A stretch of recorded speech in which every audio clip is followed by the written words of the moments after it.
Fala galera, eu sou o Gui do canal do Tática Alvinegro e tô aqui hoje pra gente começar mais um vídeo falando de Botafogo, mais um vídeo falando aí nessa semana até em branco que o Botafogo tem, né, sem jogos por conta da data FIFA, por conta de jogos da Seleção Brasileira.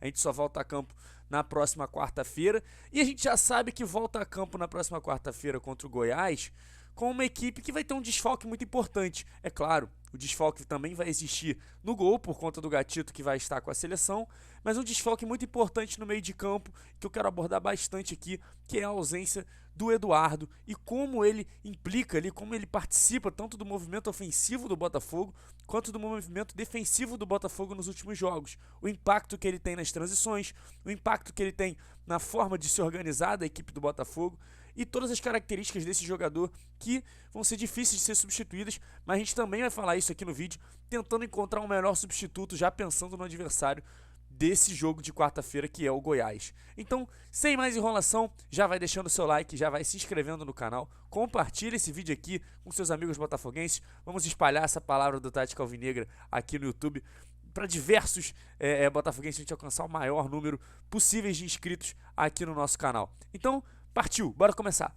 E em primeiro lugar, já trazendo aqui a nossa mesa tática, né, o nosso campinho aqui para a tela, eu vou colocar a equipe que atuou contra no último jogo, né, contra o Coritiba, jogando em casa, né, com Gatito, Saravia, Adrielson, Cuesta, Marçal, Tietê, Lucas Fernandes, Eduardo, Jefinho, Tiquinho Soares e Júnior Santos, para explicar um pouco como para mim foi o papel do Eduardo nessa partida, né? Falando primeiro da sua movimentação, né, da sua forma de ajudar no ataque do Botafogo, a gente sabe que o time do Botafogo, na forma de atacar, ele gosta de povoar bastante essa última linha, né? E o Eduardo costuma ser um desses caras que vai pisar lá e tentar atrair um zagueiro, né? Então é esse camisa 10 aqui que em determinados momentos tem essa maior participação. A gente sabe que o Botafogo tem até como a gente pode dizer, um esquema meio torto, né? O Botafogo com a bola no ataque costuma se apresentar dessa forma. E é claro, aí o Tiquinho tem uma liberdade para voltar para o meio, o próprio Eduardo às vezes tem uma liberdade para dar esse apoio aqui também mais centralizado.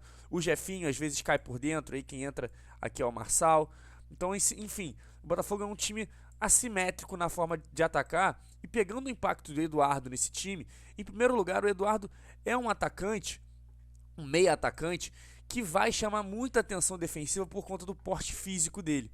É um cara que tem uma estatura muito boa, é um cara que tem uma chegada na área forte, já fez 2 gols, inclusive, dessa forma no Botafogo, tem uma bola aérea forte, então ele vai atrair um dos zagueiros para a gente enfrentar, né, essa última linha com o Tiquinho num possível 1 contra 1, né? Porque ele chama a atenção de um dos zagueiros, o Tiquinho chama a atenção de outro, fica uma situação de 1 contra 1 e também abre espaço para uma própria subida do Lucas Fernandes, ou então de uma chegada do Júnior Santos na área. Enfim, o Botafogo consegue ter um maior número de peças pisando nessa área do adversário, o que acaba sendo bem positivo nessa criação de oportunidades. Então, em primeiro lugar, esse papel do Eduardo de pisar na área, de ser uma ameaça aérea, né, uma ameaça de finalização dentro da área, é já algo que já coloca ele como um cara bem difícil de ser substituído. Porque nem o Gabriel Pires, nem o Lucas Fernandes, nem o próprio Danilo Barbosa, que acho que são as grandes opções aí nesse primeiro momento, tem essa característica de ajudar numa bola aérea, de ajudar numa pisada na grande área, fazendo o papel quase de um segundo atacante, né? Ou uma dupla de ataque para o Tiquinho Soares. O Eduardo tem essa questão muito forte. Além disso, ofensivamente, o Eduardo é o cara que costuma dar os suportes, né, dar os apoios, assim como o Lucas, em determinados momentos na partida, a gente pode ver até essa formatação aqui, ou então o Eduardo na direita e o Lucas na esquerda, são caras que vão ajudar no apoio nessa triangulação. Então, se tem o Júnior Santos com a bola, provavelmente o Eduardo, quando não está pisando na área, é quem vai dar esse apoio para ele, junto do Saravia, né, possibilitando um triângulo. O Eduardo tem essa característica de ajudar em apoios, de recuar às vezes um pouco quando não está pisando na área para ajudar nessa construção, dar esse apoio para o Marçal, para o Jefinho. Às vezes isso é feito pelo próprio Tiquinho, né? Nas últimas partidas a gente viu isso, né? O que eu achei bem interessante, inclusive, na questão tática, na questão de variação do Botafogo. Mas o Eduardo é esse cara que dá esse suporte para o time criar, né? É um cara que vai recuar muitas vezes e tem um passe muito bom, tem uma leitura de jogo muito boa, né? Isso a gente vê desde os tempos dele de França, onde ele tem uma capacidade de enxergar e de criar jogo de uma maneira muito interessante, né? Inclusive eu quero trazer aqui na tela, né, alguns números do Eduardo, né, levantados até pelo SofaScore, e é o que eu vou colocar agora na tela para vocês.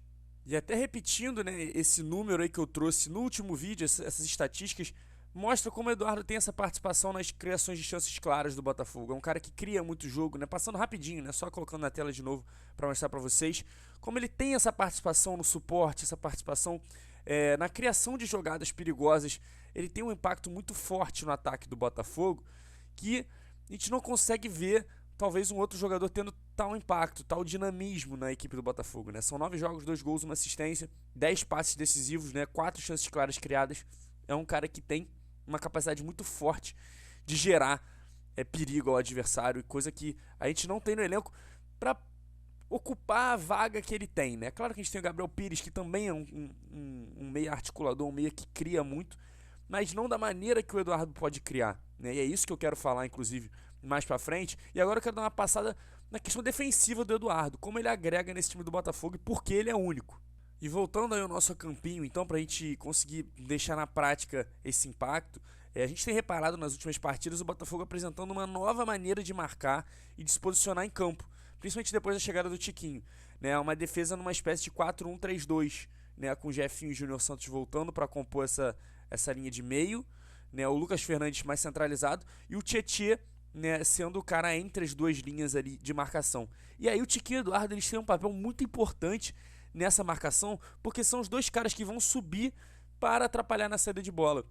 E a gente já teve uma demonstração clara de como isso já foi uma saída que deu certo no jogo contra o Coritiba, quando o Eduardo desarma, né, eu queria até mostrar o frame para vocês, o Eduardo desarma e o Tiquinho já está na outra ponta para puxar o contra-ataque e o Botafogo conseguir o segundo gol contra o Coritiba.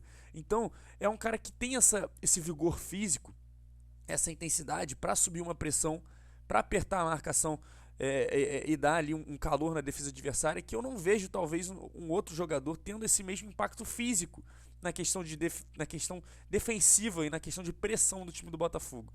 O Eduardo tem essa característica muito forte presente no jogo dele e que ajuda demais o time, porque quando você está se defendendo num 4-1-3-2, você vai ter esses caras voltando mais para se defender e você vai dar uma maior liberdade para esse jogador aqui, que seria o Eduardo, e para o Tiquinho, pressionarem os zagueiros adversários, né? E aí criar uma situação às vezes até de 2 contra 2, que foi a situação criada, por exemplo, contra o Coritiba, que saiu o gol.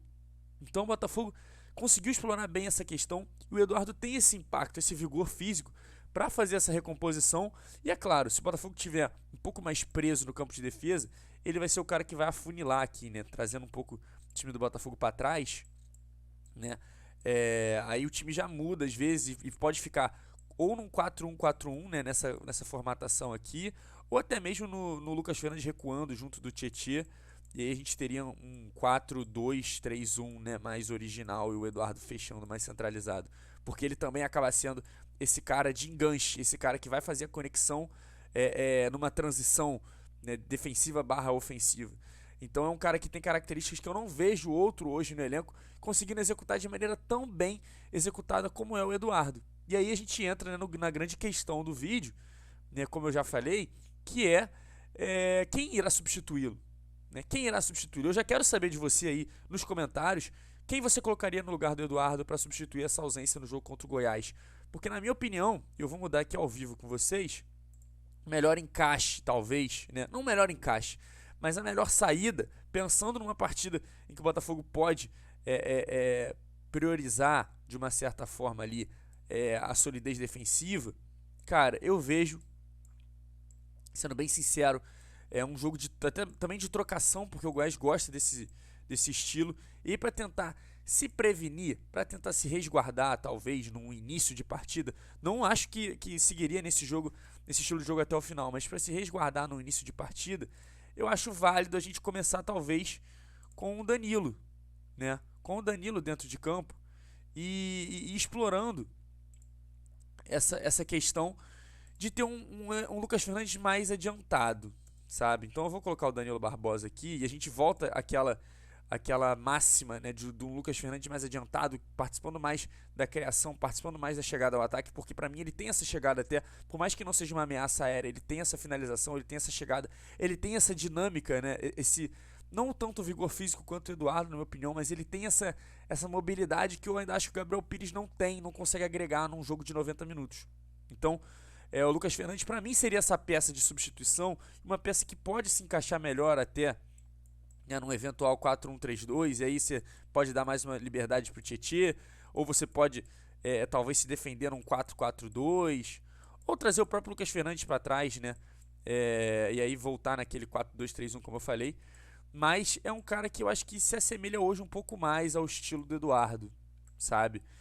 Eu não acho que o Gabriel Pires tem toda essa capacidade, até física mesmo, por conta da falta de ritmo de jogo, de imprimir um ritmo que o Eduardo imprime, e o Botafogo consiga ter ali um maior domínio do jogo. Eu acho que com o Gabriel, em determinado momento, principalmente de início de jogo, talvez de trocação até também, a gente pode sofrer ali nesse controle do meio de campo. Então, na minha saída seria Danilo Barbosa, seria ter um pouco mais de cautela, como eu já falei aqui num vídeo mais atrás, tentar segurar o Goiás, não deixar o Goiás fazer gols, a gente conseguir chegar à nossa terceira partida sem sofrer gols, inclusive. Então, a minha saída para isso seria o Danilo Barbosa, no sentido de proteger mais, no sentido de ser também mais conservador e de aproveitar o Lucas Fernandes de maneira mais avançada nessa partida contra a própria equipe do Goiás. Bom, muito obrigado a você que assistiu até aqui, né? Esse foi o nosso vídeo de hoje, tentando dimensionar o quanto vai ser sentir essa perda do Eduardo na partida contra o Goiás, as importâncias dele tanto ofensivamente quanto defensivamente e também nas transições do time do Botafogo, né, na questão organizacional do time do Botafogo. Espero que vocês tenham curtido e que vocês tenham gostado. Também peço mais uma vez o like, que você deixe seu comentário quem você colocaria no lugar do Eduardo para fazer essa substituição, quem poderia emular melhor o jogo do Eduardo. Se inscreva no canal, como eu já falei, compartilhe esse vídeo, vamos tentar aumentar o nosso número de inscritos e chegar aos 3.000 o quanto antes, que eu tô ansioso para bater essa marca com vocês. Muito obrigado mais uma vez a você que assistiu até aqui, até a próxima e fui!